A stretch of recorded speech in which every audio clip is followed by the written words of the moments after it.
ক্যাম্পাসের যারা সাবেক শিক্ষার্থীরা রয়েছেন তারা এখনো হল ছাড়তে পারেননি। ছাত্র শিবির তার পূর্ণাঙ্গ প্যানেলে নির্বাচন করার ব্যাপারে অনেক আগে থেকে প্রস্তুত রয়েছে। এখানে আপনি বলতে পারেন যে আমি জাকসু করার আগে থেকেই নিজ উদ্যোগে কাজ করে আসছি। জাকসুর নির্বাচনের যে পরিবেশ এখন ক্যাম্পাসে বিরাজমান রয়েছে, আপনারা জানেন জাকসু নির্বাচন সুষ্ঠু করবার জন্য এখানে গণতান্ত্রিক শক্তিগুলোর একটা সহাবস্থান প্রয়োজন হয়, যেটা আমরা এখন পর্যন্ত দেখতে পাচ্ছি না।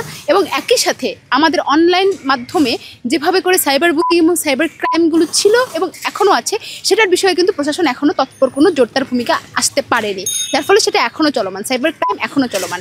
তো সেটা আমাদের নির্বাচনের যে সুস্থ ধারা সেটাকে অনেক বেশি ব্যাহত করতে পারে আমরা মনে করি। এবং একই সাথে আপনারা দেখবেন যে আমাদের ক্যাম্পাসের যারা সাবেক শিক্ষার্থীরা রয়েছেন তারা এখনও হল ছাড়তে পারেননি, তো বা ছাড়েননি, সেই জায়গায় প্রশাসন এখনও ব্যর্থতার পরিচয় দিয়েছে।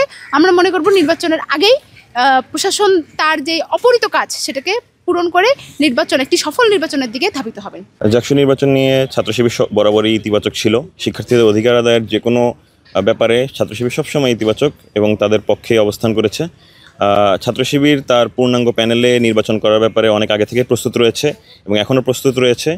তবুও গণঅভ্যুত্থানের স্পিরিটের পক্ষের যারা রয়েছেন এবং সাধারণ শিক্ষার্থী যারা আমাদের প্যানেলের হয়ে আমাদের সঙ্গে নির্বাচন অংশ নিতে ইচ্ছুক, তাদের জন্য আমাদের দ্বার উন্মুক্ত রয়েছে এবং তাদের সঙ্গে আমাদের আলাপ আলোচনা চলছে। সব কিছু মিলিয়ে আমরা নির্ধারিত সময়ের মধ্যেই একটি পূর্ণাঙ্গ প্যানেল আমরা ঘোষণা করব। আপনারা জানেন যে গত 4 আগস্টে যে জুলাই মাসে ছাত্রলীগের যে সকল ছেলেপেলে শিক্ষার্থীরা হামলা করেছিল, সেই 229 জন শিক্ষার্থীর বিরুদ্ধে প্রশাসনকে ইতিমধ্যে যে অধিকতর তদন্তের মাধ্যমে যে তাদের প্রাতিষ্ঠানিক বিচারটি নিষ্পন্ন করেছে। আমাদের স্টুডেন্টের যে আশা আকাঙ্ক্ষা বা আমরা অনেক দিন ধরে অনেক সুযোগ সুবিধা যেগুলো আমরা চেয়েও পূরণ করতে পারিনি, এগুলো নিয়ে তারা সবসময় ফ্রন্ট লাইনে কথা বলবে। আমাদের কথাগুলো তাদের কথা হিসেবে তারা সবসময় সবার সামনে উপস্থাপন করবে, এটা আমরা আশা ব্যক্ত করি।